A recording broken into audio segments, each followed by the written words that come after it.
G'day. I'm home.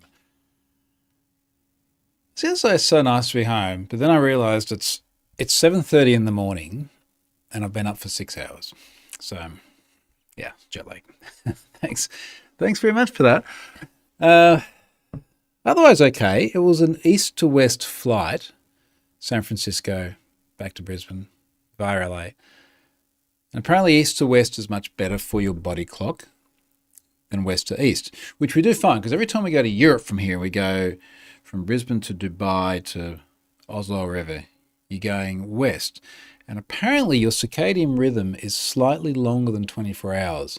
So when you go that direction, it's a little bit closer to your natural circadian rhythm than going east, which is a little bit further away. And apparently that's the logic.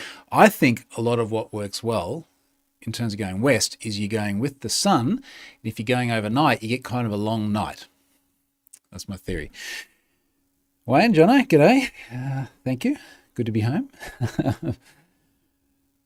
I came home. It's just so much stuff to do.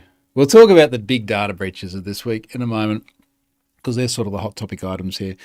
But I came home to my hydroponics dead again. The last time I went away for like 3 weeks, they died. And this time I thought I had it all worked out. Apparently no.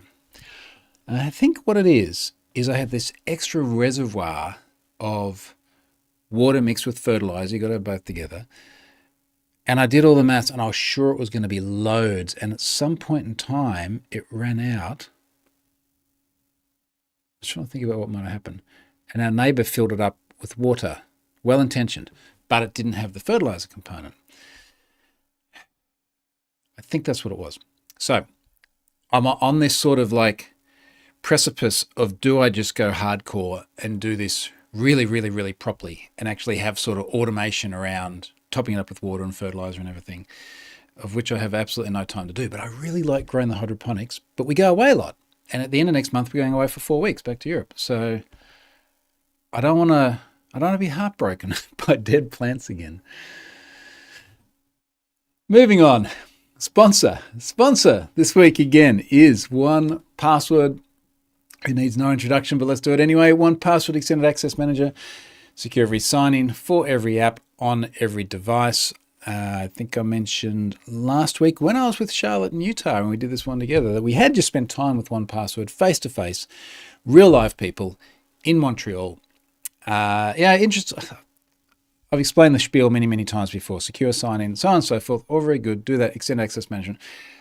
A couple of other things I remembered from that time with 1Password. One of the things that was really interesting, I've used their product since 2011. We've worked together in one capacity or another since several years, maybe 2016, 2017 when they got product placement on Have I Been Pwned. So many, many years. And one of the things I didn't realize is that every single person there is remote.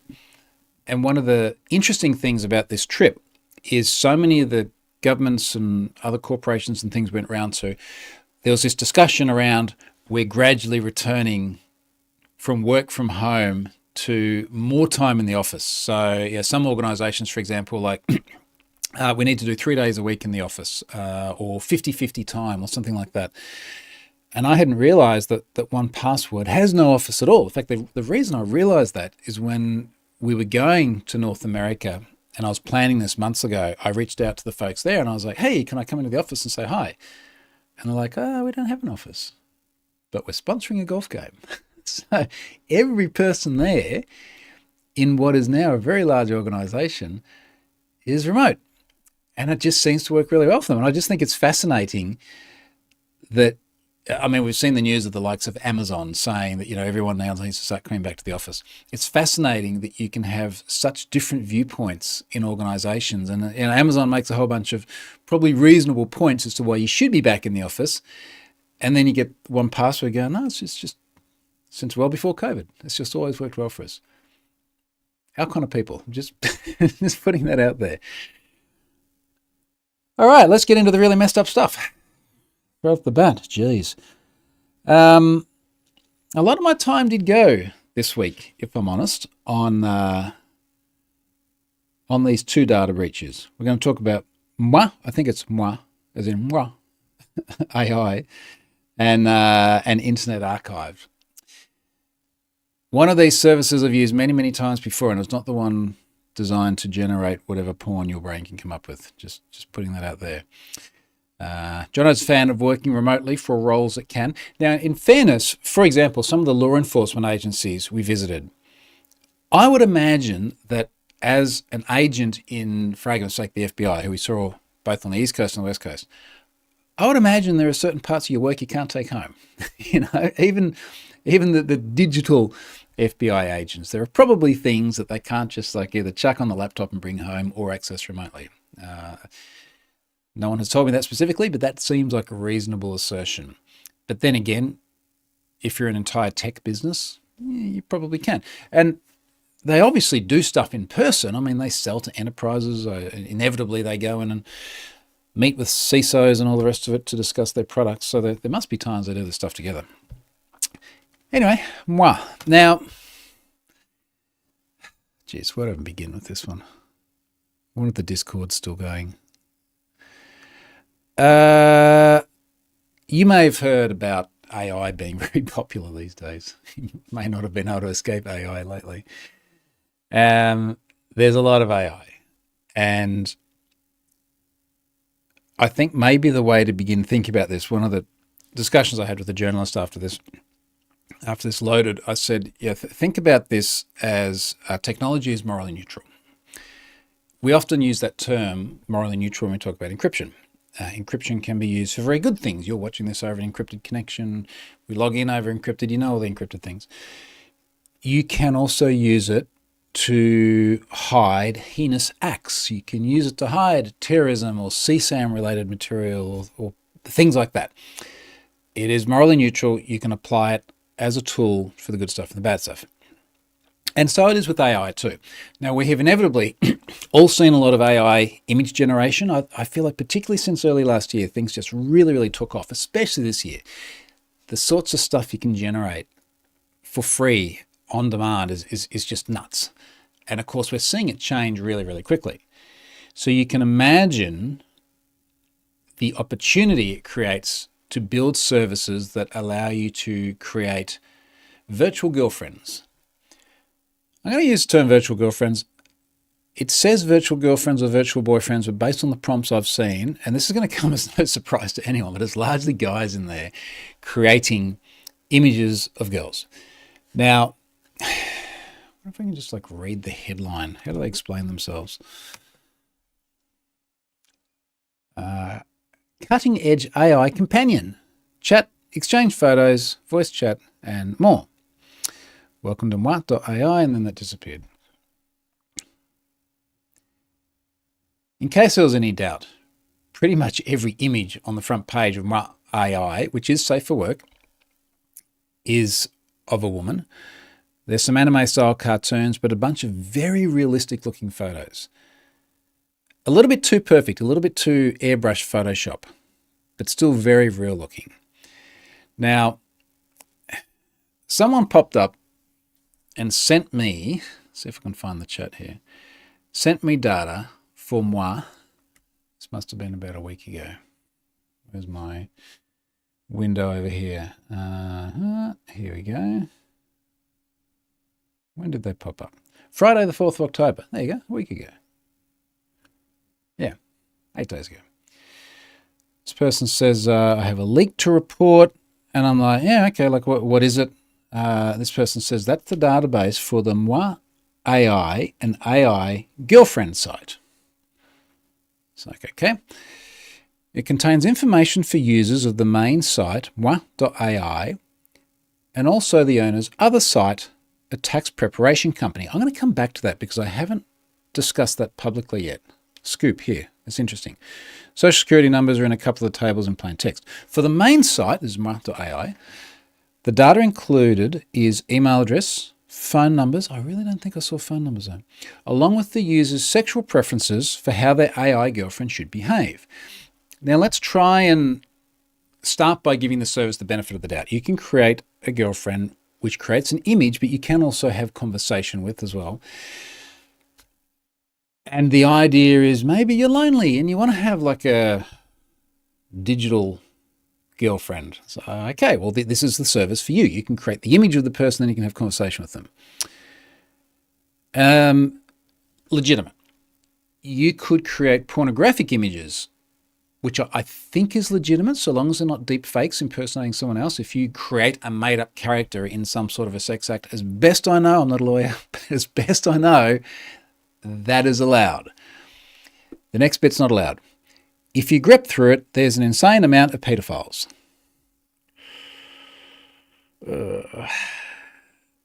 Now, yeah, where to even begin on this?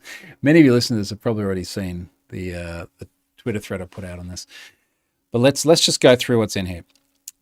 First of all, the corpus of data that was sent is a combination of two different services. The tax thing we're coming back to, and the Muah AI, which had two primary tables in it.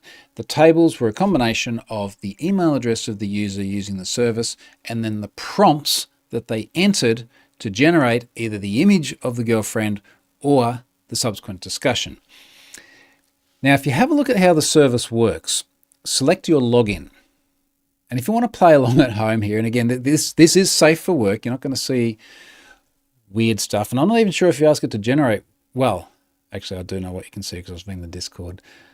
We'll come back to this. We're just struggling to know where even to start with this one.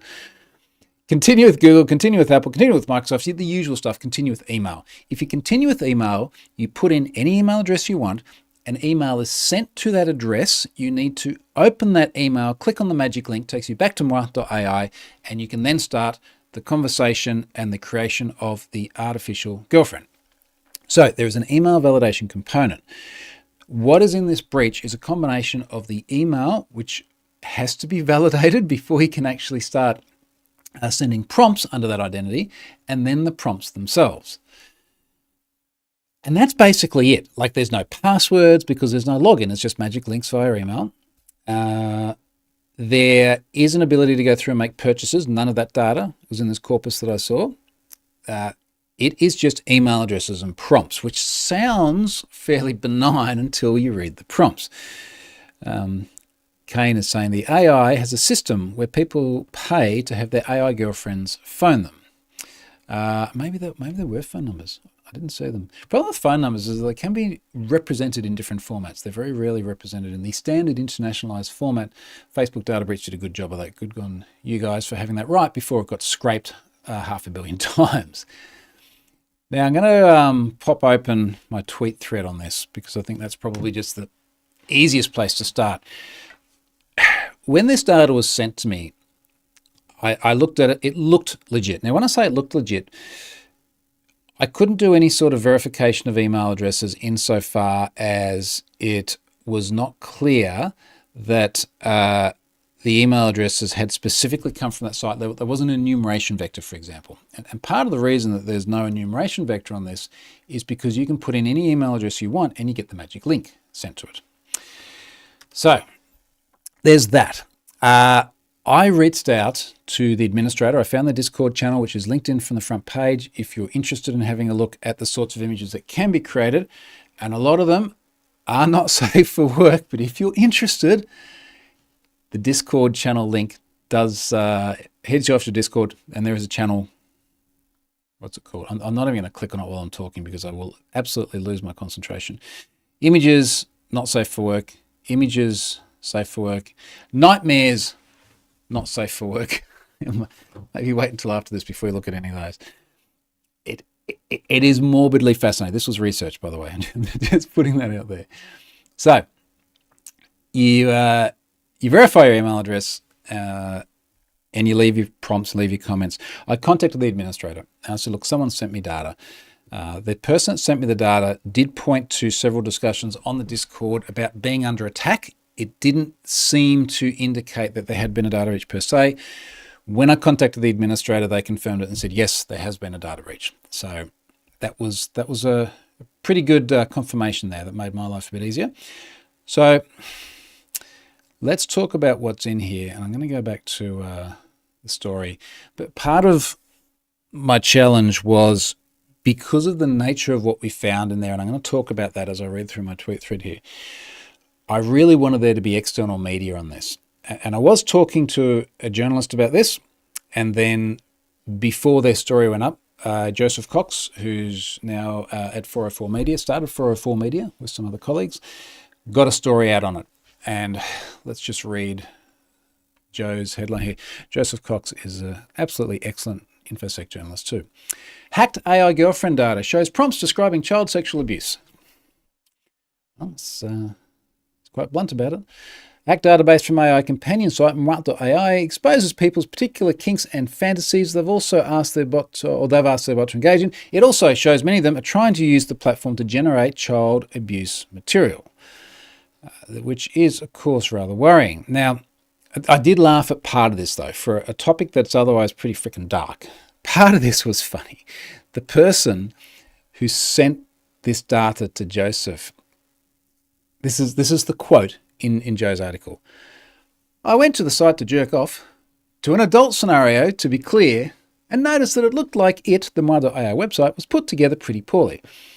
I mean, good on the guy for honesty. Like, I'll give him that. That's a very, very candid description. It's basically a handful of open source projects duct taped together. I started poking around and found some vulnerabilities relatively quickly. At the start, it was mostly as curiosity, but I decided to contact you once I saw what was in the database. Now, I'm assuming this might be the same person that sent me the data. I have no confirmation of that, but it does sound very familiar. So, there's that. Now, let me go through my tweet thread. I might pop back to Joe's article in a moment too. It is hard to write about stuff like this because it's simultaneously a very, and when I say write about it, even just like tweet threads, simultaneously a very serious issue. But there's also aspects of it which were a bit funny, such as the guy's description of how we found the site. And there are bits of it which are just like face-palmingly stupid. Now, I've said here in the thread, ostensibly the service enables you to create an AI companion, which based on the data is almost always a girlfriend, by describing how you'd like them to appear and behave. So I've got a screen cap here of part of the prompts that appear on the website. Now, one of the prompts here is, I wish you to look like, and this affects the photo, and there's an example here, a pink-haired young girl with light blue eyes. Okay. I wish your personality is, there's another prompt. The sample response here is loyal, fun, agreeable, and loving. Now, this, for all intents and purposes, could be a normal dating site. You know, this is what I'm looking for in a companion. I'd argue pink hair is a very specific requirement for a partner, but, you know, whatever. So you go in there, you're into those prompts. There are some memberships available here. These memberships go all the way up to $999 a year, which gets you all sorts of higher resolution images. Now, I've said here, where it all starts to go wrong is the prompts people use, which were exposed in the breach. There's a bit of an example here. Let me just see if I can... I can't read that. I'm not going to read that one. I'll begin with the first line. Lose myself in the pleasure you bring out the beast in you. Something about someone's equipment. Let your desires guide us towards ecstasy and bliss.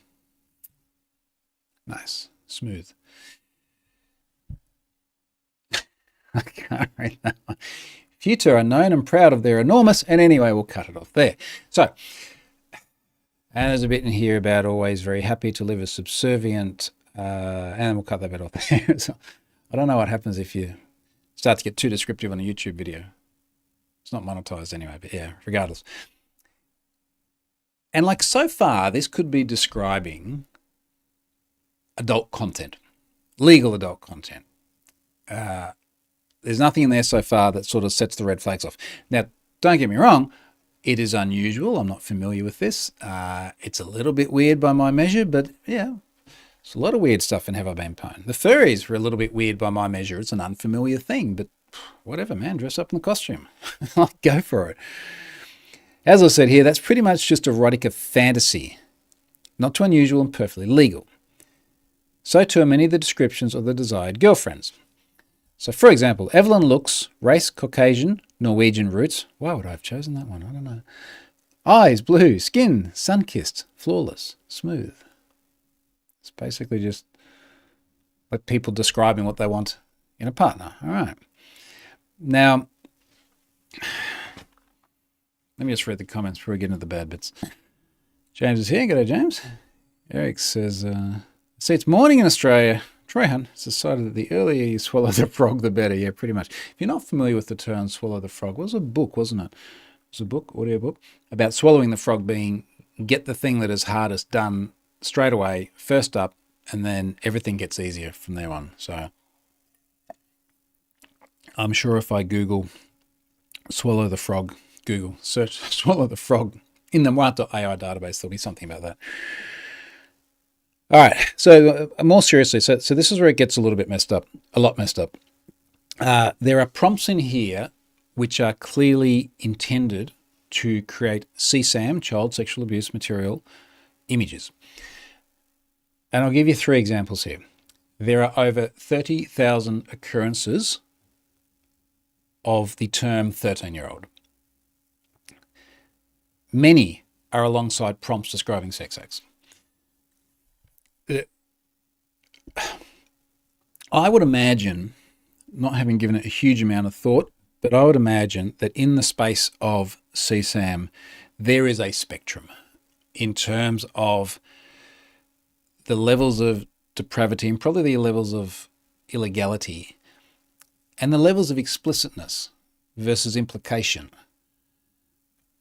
The terms and the descriptions that requests for the likes of 13-year-olds and much, much younger appear next to are unequivocally CSAM. Like there is no misinterpretation. And I do have a screen capped image further on down the line, which you'll read it and you're like, yep. It's a little bit like there's a famous saying, someone apparently said, I don't know how to define porn, but I know it when I see it. This one can certainly be defined that way. There are 26,000 references to prepubescent. There are 168,000 references to incest, and so on and so forth. There is no mincing words that this is deliberately intended to create CSAM material at all. That is it. Now that's I guess the most sort of serious part of that. And just to, I'm not even going to read it out because frankly it's not particularly enjoyable. But if you go through that tweet thread, you will see a screen cap where I've redacted certain words. You will know what they are. But I put that in there because at one point in time, as I'm watching the Discord channel and I'm watching people discuss this data breach, and incidentally, messages discussing the data breach were getting deleted pretty damn quickly. And I'm looking at the discuss the data breach, this moderator is effectively downplaying it. And one of the ways they're downplaying it is saying things like, for example, well, it's, people are putting throwaway email addresses in there. They're not using real email addresses. It's like, no, that's some people, sure. But people do this. People use their real email addresses to sign up for stupid shit and say dumb stuff like that. If Ashley Madison taught us nothing else, it's that this stuff happens with people's real email addresses. And this is what's really fascinating, because once you have an IRL email address next to a descriptor abundantly clear that it is intended to create CSAM, that person forever and a day is going to be associated with that comment. Now, one of the first examples I looked up, I did an interview with the journalist yesterday morning when I was driving back from the airport, and she's like, what sort of terms do you look for to find CSAM? I was like, shit, I don't know. I don't know. Think about this. I thought 13-year-olds seemed like a fairly obvious one. That's where I started. One of the first references I found, and later on the tweet thread, I've got the screen cap of his very lightly redacted request. One of the first ones I found, the email address is like firstname.lastname@gmail.com. It's john.smith or equivalent at gmail.com. And I took that and I grabbed a new Outlook window, pasted the email address in there, and Outlook goes to LinkedIn and resolves it to an IRL identity. And suddenly I'm looking at a request for CSAM next to the guy's profile photo, his real life profile photo, the company he works for, the position he has. These two things together, assuming that this is exactly what it looks like it is, and I'm pretty sure it is, these two things together destroy this guy's life. And it happens over and over and over and over again in this data set. Now, for that reason, it is flagged as sensitive. Because for the same reason, I didn't want people looking up Ashley Madison and finding someone in there, and maybe they were having the worst, most adulterous affairs you could ever imagine. I still don't want that person one day topping themselves because they find themselves, or their partner, or their boss, or their friends find themselves on Have I Been Pwned. So it's sensitive. You can't search for it publicly. You've got to either control the domain, or you've got to get an email to your inbox via the Notify Me feature and verify you control the address. So, as we go through this thread, what else is in here? Just need something lighthearted after this.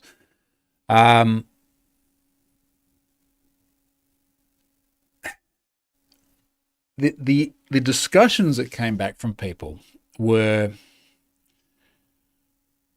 interesting. Let's say that. And maybe one to start with is, maybe an obvious thing, is this service illegal?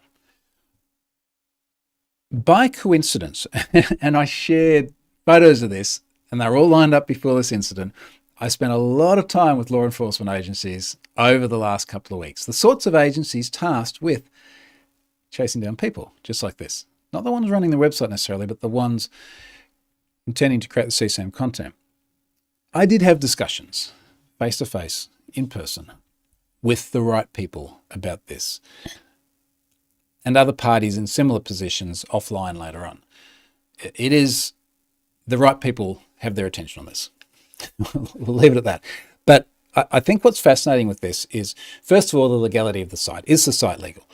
Now, I'm not a lawyer, but I would imagine the issue is not with the site itself. The issue is with the guardrails that allow people to use it to create illegal content.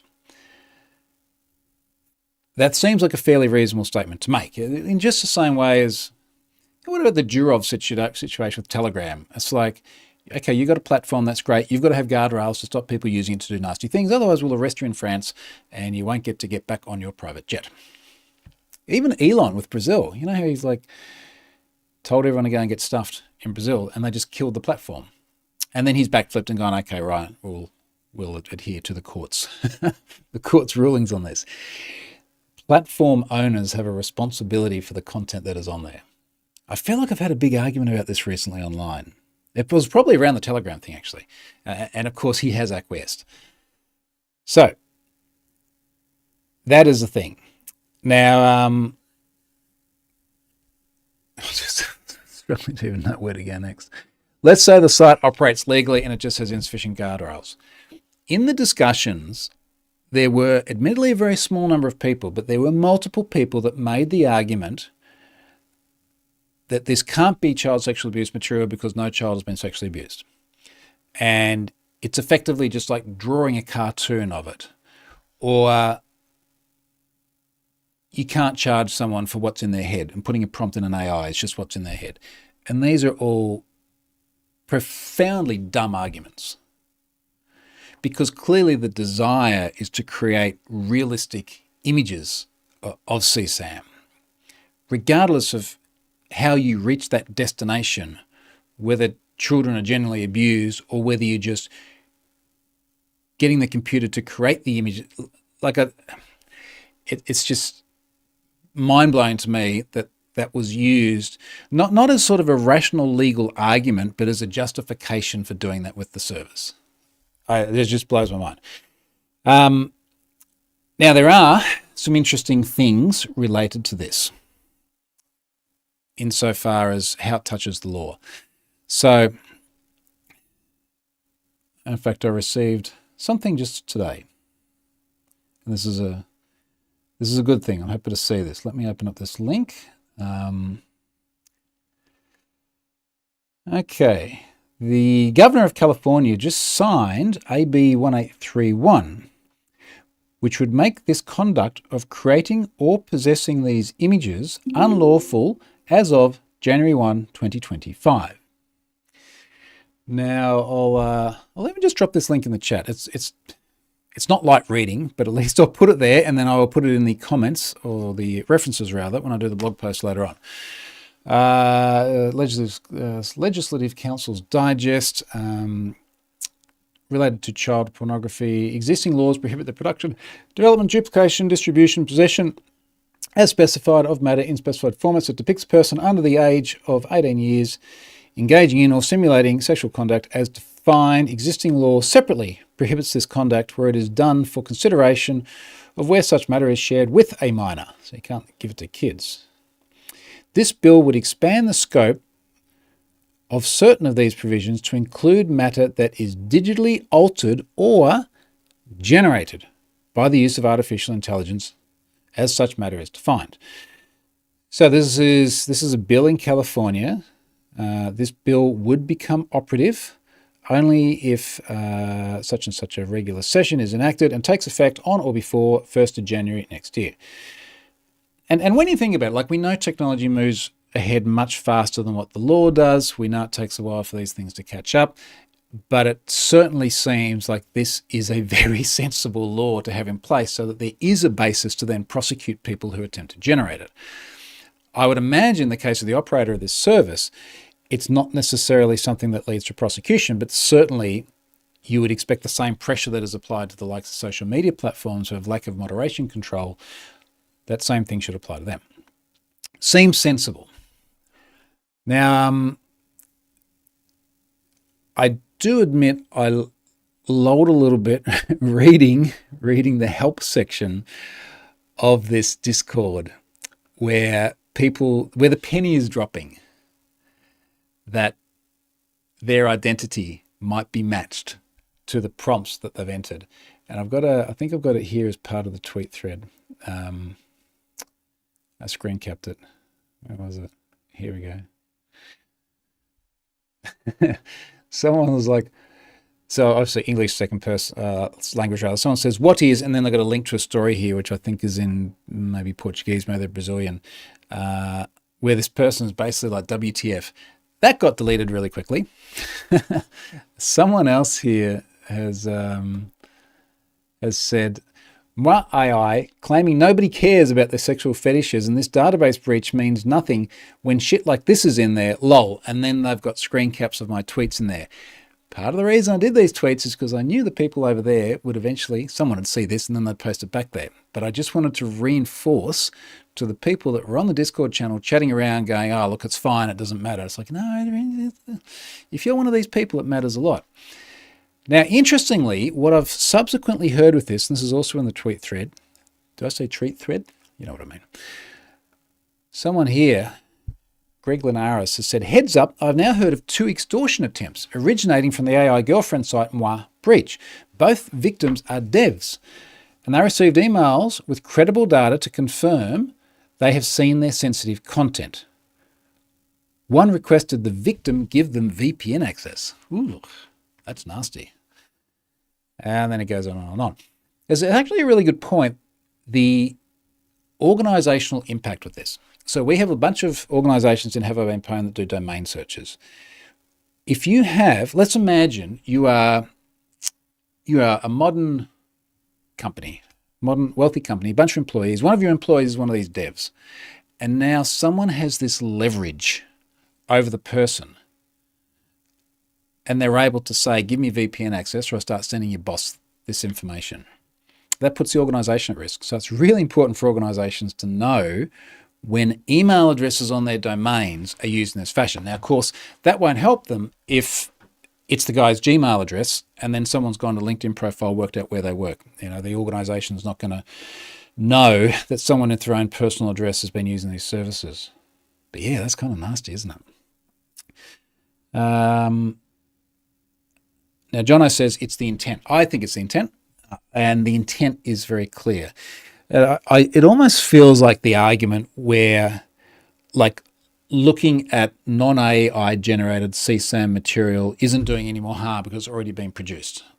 Yeah, it's simply the argument that no one was harmed by the act of me looking at this content is just brain dead stupid. James says almost none of these people are doing it for the first time. If they can get a warrant, they'll find other evidence. Eric said, what the hell, this is disturbing. Also just saw the tweet thread. We were talking your body language initially, but now I have no words. Yeah. None says, do you have an estimate how much of the site was depraved, stuff like this? That's a good question, and I don't know the answer. I got the same question from the journo I spoke to yesterday. It's hard to tell, and if I'm honest, I didn't really want to spend any more time in there than what I needed to in order to verify the information and then also have discussions with the right parties who might be able to do something about it. I don't know what percentage that represents. I would say there are inevitably a huge number of people using that service doing it in legal ways. Bit weird, but legal.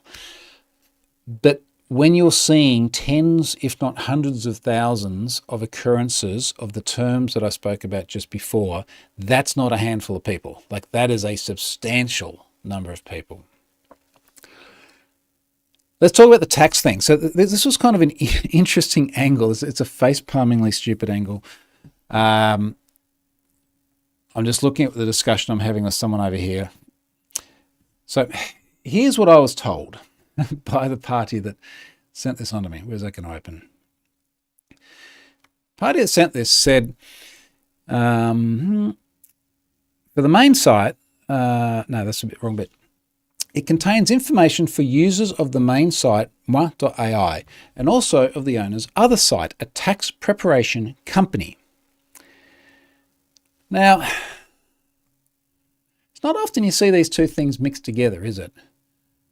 You know, like a big database of users with sexually explicit prompts, many of them CSAM related, sitting there next to a tax preparation company. I'm going to be very cautious about what I say here. I'm just going to comment on what is in the data. And then we can sort of figure out whether or not there's any kind of relationship. And to be clear, I don't know if, you know, this person said the same person sort of owns both sites. I don't know if it's that, or I don't know if it's the developer who's created both sites. Actually, just because of the implications, I'm not going to name that site, but I'll describe it. I just don't want to get sued. In amongst all of the, here's the things I'd like my AI generated girlfriend to do, in the one dump, in the one looks like SQL map dump out of the database, there are other tables that have tax related data in. Now, when I say tax related, it appears to be a tax preparation company. Little side note for a moment. The front page of Muah AI says California based, which is helpful, helpful for the right parties in the right positions in California. California based. The data then relates to, or the data then implies that it is related to a, let me just describe what this does without giving the name, a tax relief company.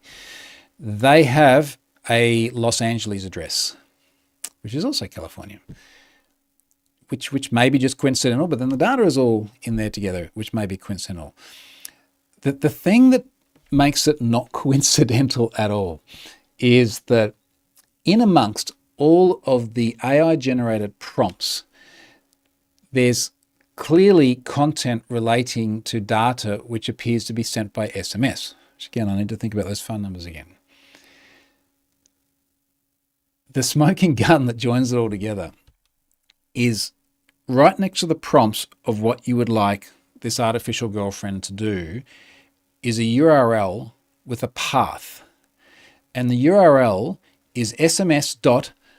The name of the tax relief service /temp/number.jpg.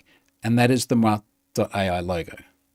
So on a subdomain of the tax relief company is the Muah AI logo. Now that's that's kind of damning. Like, it's properly damning. Yeah. Now, someone at some point in time as well did end up sending me info about who the owner of this particular company was. I'm not sure if it's the same owner of the other service as well, but clearly, unambiguously, the data is full of evidence that does associate the two together. And again, I just won't name them because I I think at the moment, if you were the person responsible for the relationship between those two, whether that's the owner of it or the dev, you would probably be shitting yourself, and rightly so.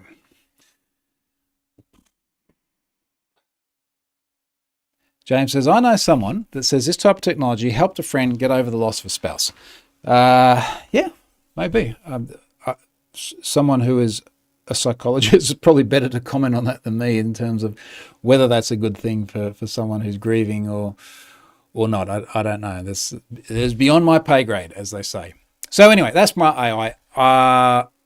I am having many discussions in the background about what is the right, appropriate way to deal with this. Also keeping in mind my policies around the way data gets redistributed and protected, whilst also not being fond of CSAM people. So, fun times for me. Let's move on to, it's not fun, but let's just move on to the next thing. The next thing is Internet Archive. Now, everyone would have heard about this by now. There's a reasonable chance you are in there as well because it is a very popular service. I use Internet Archive extensively, over and over again. I often use it in the process of verifying data breaches because I want to see what a website looked like at the point in time where it was alleged to have been breached. Many of the data breaches I process are from websites that are now defunct, and I really rely on Internet Archive to go back and look at what was that site? What did it do? How do I describe it? Is this data likely from there? So Internet Archive is something I'm very familiar with. I would say I use it almost every single day. Now, someone reached out to me. I'm trying to remember my chronology here. It must have been about Monday, the one before. So let's call it 12 days ago by my clock now. And this person said that they had Internet Archive data. I was traveling at the time. Obviously, I was very busy, very preoccupied. I didn't really, like the penny didn't drop. I think maybe in my mind I was thinking maybe it's like a scrape. And a scrape is still, can be serious. It's still, I think it's still a breach, depending on the nature of the data there. But I just didn't really look at it. And it wasn't until Saturday, 1 week ago for me now, that I looked at it and then I went, shit. Wow. Yeah. Okay. That's 31 million email addresses with screen names, which I think are the same as usernames. I don't know if they have to be unique. And bcrypt password hashes. And immediately I looked for myself. I didn't find myself there. I later realized I didn't have an account on Internet Archive. I'm still not entirely sure why you do have an account on Internet Archive. But then I was like, this is a service used by a lot of people in our industry. I wonder if any mates are in there. And the first person I looked for was Scott Helm. And yep, bingo, Scott's in there. So I've pulled Scott's record, flicked it over to him and gone, hey, mate, what do you reckon about this? So Scott, and he consented to having the screen grab of both his record and his 1Password entry, which we'll talk about in a moment, consented to having that in the story written up by Lawrence Abrams on Bleeding Computer. So I can talk about what was in there. Scott uses a catch-all domain, and he literally had Internet Archive at scotthelm.co.uk. What are the chances that that came from Internet Archive? Quite likely. But the real smoking gun with this one was he went to his password manager and it went into 1Password and he grabbed the ridiculously long password that was in there. It looks like it's 50, 60 characters or something. I don't know. It's like ridiculous. He grabbed that and then he grabbed the bcrypt hash that I sent him. He put him into one of these hash validators and it's like, yeah, that is the right password for that hash. And also the timestamps line up. A timestamp of when the account was created in 1Password line up with the timestamp that was in Internet Archive. You cannot make that stuff up. Like that was it. That was legit. Also, I did do enumeration checks, multiple mailinator addresses, sending mails on password reset. Like this was absolutely positively legit. Now, at this point in time, I knew this was going to be a major thing. Internet Archive, I think I knew, but once I started reading, I fully understood. 5013C3, what's the US thing? Yeah, non-profit. Non-profit, based in the US.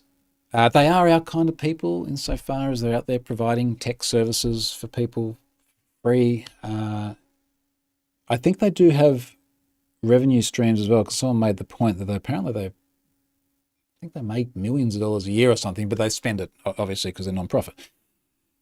So anyway, I got to disclose this on Sunday morning. This is US time now. Sunday morning, I reached out to someone there who was 1 degree away on LinkedIn. Long story short is I did get a quick reply to their credit, and I did get that information to them on Sunday afternoon. So Sunday afternoon, Internet Archive had the full breach, and they knew about it on Sunday afternoon. We had a little bit of backwards and forwards, and then I said, look, I'm going to notify our subscribers about this in 72 hours. Another time, I'm going to talk about this 72-hour thing we're toying around with a bit. Within 72 hours, it would be great if you have a disclosure statement, because I'll use that disclosure statement and then I'll let them know about it. Now, at this point in time, there's no public reference whatsoever to an Internet Archive data breach or any other security-related incident. So I didn't hear anything back. I think it was the Monday I said I was going to notify my subscribers. And then on the Tuesday, I went back again and went, look, I'm going to load this data tomorrow. Let our subscribers know. If you have a disclosure notice, please let me know. I didn't hear anything back. I got to the airport in San Francisco Wednesday afternoon and went, okay, look, I'm going to get this loaded before I fly. It's 31 million people. It's their passwords. And yes, they're bcrypt hashes, but bcrypt can be cracked. People need to know about it. And then just as I'm sitting down in the airport about to make this data live, Lawrence Abrams from Bleeping Computer pings me and he's like, hey, have you seen this story about Internet Archive? Now, the reason he pinged me, other than me being the data breach guy, is that someone who I don't think is the same party that was responsible for, well, maybe it was, I don't know. This is the whole story about Internet Archive being hacked thrice, which is a word. I think it's a word. Okay, where's my media tweets? And then I'll be able to find it. There we go. Then I'll be able to find the thread. That's the one, just there. In fact, not only did Lawrence contact me, a bunch of people started contacting me because the Internet Archive, archive.org, had been defaced to say, have you ever felt like the Internet Archive runs on sticks and is constantly on the verge of suffering a catastrophic security breach? It just happened. See 31 million of you on HIBP. I really wasn't happy to see that. Like, I don't want to be sitting on a defacement notice. And when I say me, I'm talking interchangeably between me and Have I Been Pwned. We're like this. That just did not feel good at all. But it wasn't just that. I'm starting to look at some of the messaging and they're also getting DDoSed. So now we've got someone who's got 31 million of their records. Someone, whether it's the first party or someone else, and I still honestly don't know, sent it to me. Someone's defaced the website. Someone's DDoSing the website. And all of this is happening at once. And Lawrence has reached out. I was pretty much just ready to load the data, and I didn't have a disclosure statement to point to. I still never had an email back from them either, by the way. I was pretty much ready to load it and just go, here's what's happened, basic description, leave it, notify our impacted subscribers, which is a substantial number as well. And then I'm sitting there in the lounge and Lawrence is getting this story together really quickly. And I thought, look, if you can get the story together like in the next hour before I fly, then I can link to that from my blog post, and at least then there's a larger story to refer to. So that was sort of the chronology there. Now, if I look at Lawrence's story, I don't know if there's been any update to this. Look, as far as data breaches go, email addresses, bcrypt, password hashes, and screen names, it's not particularly sensational. But the fact that they got booted offline by DDoS, the fact they got defaced as well, the fact that as far as I know, we've still not seen a statement from them. Actually, has there been a statement? Because they did put a few things on their Twitter feed, because they couldn't put anything on their website. They were getting DDoSed. But they did have some comments on their Twitter feed about the incident. Let's see if they've commented on that anywhere. Internet Archive. So we'll search for that. Internet Archive. I'd really like to see a post-mortem from them. I think people sort of felt a little bit like they should have done a bit better, but I'm hesitant in saying that because what I now know when I'm processing their data breach and I'm trying to get a response from them, it seems like they might have been dealing with the DDoS issue at least for a little while. They might have even had evidence of whoever it was that pulled the data out of it as well. Says the data is safe. Services are offline as we examine and strengthen them. Sorry, but needed. Internet Archive staff is Internet Archive staff working hard. Estimated timeline days, not weeks. Are they still down? No way, really? Shit, they are. Damn. Whoa. Wow. But their latest updates, there's nothing actually been written. So Brewster Kale is putting tweets out on this. Update Internet Archive's data has not been corrupted. Didn't say compromised, corrupted. Services are currently stopped to upgrade internal systems. We're working to restore services as safely as possible. Sorry for the disruption. 2 days ago, sorry, but DDoS folks are back and knocked archive.org and openlibrary.org offline. I really feel like, obviously not on archives.org, but somewhere they should have put out a statement of what's actually happening. I think just having tweets, unless I'm missing something here, but just having tweets that are very short with very little detail. And also, as far as I know, they haven't sent disclosure notices to anyone. And I'm conscious that they're dealing with DDoS and trying to get the service back online at the same time. So they're trying to do a lot of stuff. But we are now nearly 2 weeks on from when that data was taken. And other than have it been pwned subscribers, has anyone actually been notified? James says they could be in their email if it wasn't actually an insider pissed off. I don't know that that's the reason why they wouldn't have got back to me. I had no evidence that the email was being observed, and I've got a LinkedIn discussion going with someone in a senior position there. I won't name them, but yeah. Brewster here says, thank you for the offer of pizza. We are set. I guess someone was sending pizzas. That's good. So anyway, that's Internet Archive. That's sucky. I didn't know they were still down. I mean, I basically put this, got on the plane, flew home, got home just over 24 hours ago, have been recovering, unpacking. I really hadn't looked again. That sucks. That sucks. I want them to be successful. I really do. I really rely on them. What's on Wayback Machine? August 17. Oh, they haven't updated. They haven't tweeted in quite a while. Okay, last thing. National public data is dead. Now, you may remember national public data from such breaches as the one that exposed all the social security numbers of just about all of America several months ago. So this was the company that had just siphoned up a huge amount of data. Someone grabbed it, leaked all these social security numbers with all these identities very, very publicly. There was another corpus of data alleged to have come from there. I ended up flagging it as unverified, put into have I been pwned, some number of millions of people in there as well. According to the headlines here, company behind major social security number leak files for bankruptcy in court documents. NPD concedes the breach may impact hundreds of millions of people. No shit, like we knew this months ago. And this is just news from a few days ago. Bankruptcy filings reveals that the company estimates it will need to notify and pay for credit monitoring for hundreds of millions of potentially impacted individuals. That's because a breach led a hacker to steal a trove of data containing 272 million unique social security numbers from US residents, along with 600 million phone numbers. And it basically just goes on to say that they are not going to be able to pay their debts, which is not surprising at all. That's just the credit monitoring, which of course is ridiculous. So they're apparently gonna fold. And how do we feel about this? How would we feel if it was Muah AI that was folding?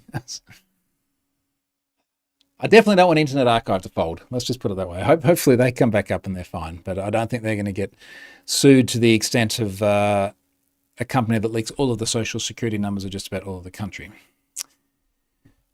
All right, so yeah, that was a weird week. Someone here says, I would love to see every data broker in bankruptcy.